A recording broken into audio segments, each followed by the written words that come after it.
So close yet so फार। जी हाँ, RCB की कहानी इस आईपीएल में कुछ इस तरह से खत्म हो गई। आज से 20-25 दिन पहले ऐसा ही लग रहा था कि आरसीबी की कहानी खत्म हो गई है, लेकिन उसके बाद आरसीबी ने जो जबरदस्त कमबैक दिखाया, अपने फैंस के दिलों में वो दोबारा से वो जज्बा, वो जुनून जगाया। उसके बाद ऐसा लगा था कि भाई इतने जबरदस्त कमबैक के साथ अब तो ट्रॉफी ही सिर्फ लिफ्ट हो सकती है। अब कोई टीम आ जाए, कोई सिचुएशन आ जाए, आरसीबी यहां पर नहीं हारेगी। लेकिन राजस्थान रॉयल्स ने कहा hold my performance.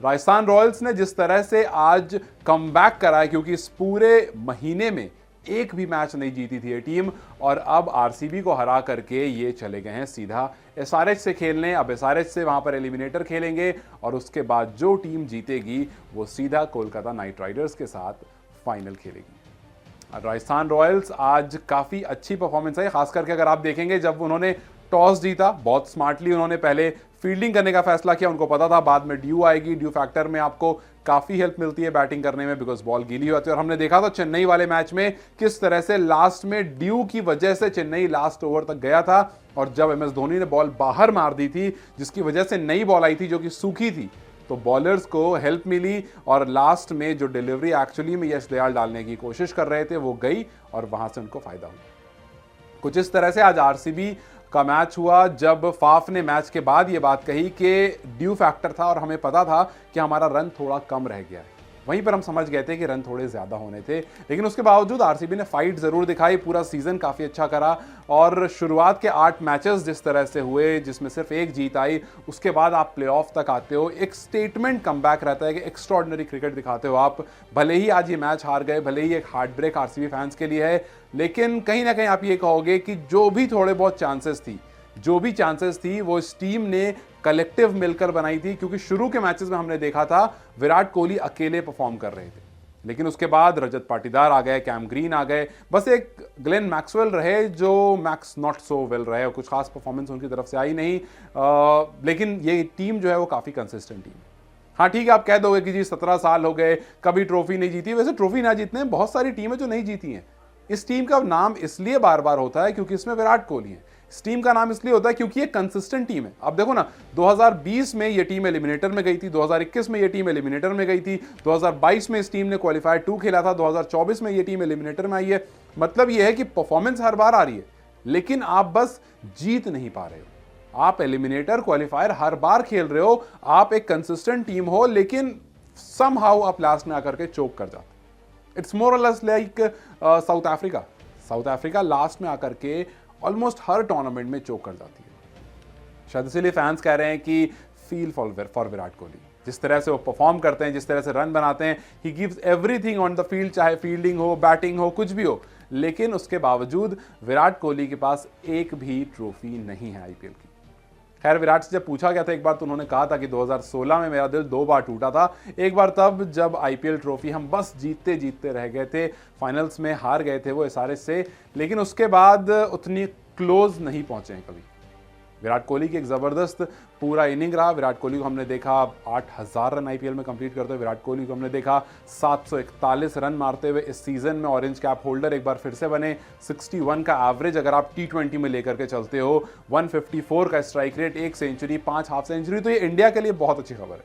T20 world cup आने वाला है और विराट कोहली बहुत अच्छे फॉर्म में है। लेकिन वहीं दूसरी तरफ जो टीम जीती है उसके बारे में बात होनी जरूरी है। राजस्थान रॉयल्स आज कहीं ना कहीं 2 खिलाड़ी की वजह से काफी ज्यादा अच्छी परफॉर्मेंस दिखा पाए और इस मैच को जीत पाए। और वो 2 खिलाड़ी, एक हैं ट्रेंट बोल्ट और दूसरे हैं रविचंद्रन अश्विन और बोल्ट ने मिलकर के 8 ओवर किए, जिसमें 3 विकेट और सिर्फ 35 रन।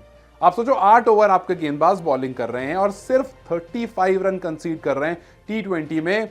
आपको इससे ज्यादा और क्या चाहिए? मतलब 4.5 के आसपास का इकोनॉमी। और वहीं संदीप, आवेश और चहल जब बॉलिंग कर रहे थे तो लगभग 11.5 का इकोनॉमी था।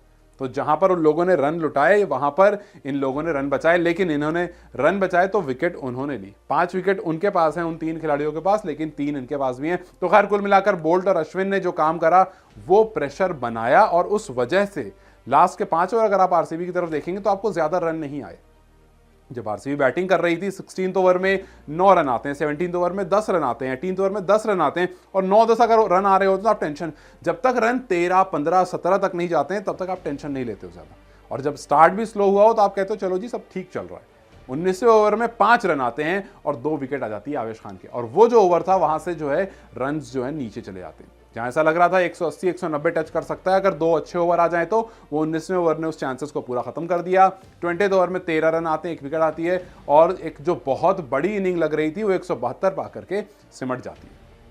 और इस तरह से दिनेश कार्तिक का भी काम खत्म हुआ। दिनेश कार्तिक भी मोस्ट प्रोबेबली, जहां तक बताया जहां तक दिख रहा है, वो आज इनका लास्ट आईपीएल था। एक अच्छे फिनिशर रहे हैं दिनेश कार्तिक इस टीम के लिए, लेकिन अब ऐसा लगता है कि टाटा बाय बाय कहने का टाइम आ गया है। 973 रन उन्होंने आरसीबी के लिए किए हैं, जहां पर 162 का स्ट्राइक रेट है, 53 सिक्सेज और 82 फोर्स है। तो फिनिशर की जॉब उन्होंने मोर और लेस ठीक ठाक निभाई है, लेकिन आज जहां पर जरूरत थी वहां पर कुछ खास कर नहीं पाए। अगर थोड़े बहुत रन उनकी तरफ से आ जाते तो ज़्यादा बेहतर हो जाता। एक अंपायर कॉल वाला भी थोड़ा इशू आया था, उसके बाद जो रन्स आपको चाहिए थे, जो काम आपको जिसके लिए रखा गया था, वो काम आप नहीं कर पाए। वहीं दूसरी टीम की तरफ आप देखोगे, पोवल ने वो काम करके दिया। 8 बॉल खेले, 16 रन बनाए, और जिस फिनिश से वो रह गए थे सारे वाले गेम में, उस फिनिश को यहाँ पर उन्होंने कंटिन्यू करा, कंप्लीट करा, अपनी टीम को यहाँ से आगे बढ़ाया। और इनके साथ साथ इस टीम को आगे बढ़ाने में बहुत बड़ा हाथ रहा है रेयान पराग का भी, जिन्होंने 36 रन किए आज 26 बॉल खेल करके, और आज काफ़ी काम कंपोज दिख रहे थे। रेयान पराग जिस तरह से बैटिंग कर रहे थे, ऐसा लग रहा था कि वो मैच जिता जाएंगे, लेकिन वो सिराज की वो पिन पॉइंट यॉर्कर काफ़ी काम कर गई, लेकिन काफ़ी काम कंपोज और पॉजिटिव लग रहे थे, जैसे कभी पहले विराट कोहली लगा करते थे। नहीं, मैं कंपेयर नहीं कर रहा हूँ, इस बोल इसलिए दिया वरना लोग लिखने पर आ जाते हैं, बट स्टिल काफ़ी अच्छे, काफ़ी पॉजिटिव माइंडसेट से खेल रहे थे। और उम्मीद करते हैं कि जिस तरह से रेयान पराग ने इस पूरे सीजन में खेला है, वो रेयान पराग हमें यहाँ से आगे अब दिखते रहें, और आगे एक जिम्बाब्वे सीरीज भी है, वहाँ पर भी वो रेयान पराग हमें दिखे। वरना आप इस सीजन में देखो ना, 43, 84, 54, 76, 34, 48, 77, इस तरह के बहुत सारे आपको रन दिख जाएंगे रेयान पराग के। तो ये कहना गलत नहीं होगा कि ये रेयान पराग का ब्रेक थ्रू सीजन था, और ये फ्यूचर बहुत ज़बरदस्त और बहुत ब्राइट दिख रहा है हमें। और यहाँ से एक संजू सैमसन भी हैं, जिनकी कप्तानी की तारीफ करनी होगी। जिस तरह संजू सैमसन इस टीम को लीड करा है, वो काफ़ी ज़्यादा पॉजिटिव है, काफ़ी ज़्यादा सराहना के काबिल है, और हम उम्मीद करते हैं कि संजू सैमसन को हम बहुत जल्दी टीम इंडिया में देखेंगे। यहाँ से आरआर कहाँ जाती है, क्या एसआरएच को हरा करके फाइनल्स में जाती है, या एसआरएच से हार करके निकल जाती है, ये तो खैर हमें अगले वाले मैच में ही पता चलेगा। लेकिन इस मैच के बहुत सारे हीरो थे, और शायद हमने कुछ का नाम ले लिया, शायद हम कुछ का नाम मिस कर रहे हैं, जैसे यूजी चहल, जिसका नाम मैं मिस कर रहा था। यूजी चहल की वो विकेट जहां पर उन्होंने विराट कोहली को आउट किया। तो ऐसे कुछ कुछ मूवमेंट्स थे इस मैच के जो बहुत ज़्यादा क्रेजी थे। हो सकता है कुछ मैं मिस भी करके आऊँगा। अगर आपको कुछ याद है जो इस मैच में हुआ और मैंने उस बारे में जिक्र नहीं किया, तो मुझे कॉमेंट में ज़रूर बताएं। और क्या आपको लगता है आरआर यहाँ से एसआरएच को हरा करके फाइनल्स में पहुँच सकती है, या फिर एसआरएच को हराना मुश्किल पड़ सकता है इस टीम के लिए? और एक बार फिर से जो हमने केकेआर वर्सेस एसआरएच देखा था, वही केकेआर वर्सेस एसआरएच फाइनल में भी दिखने वाला। आपको क्या लगता है? अपनी राय मुझे कमेंट सेक्शन में ज़रूर बताएं।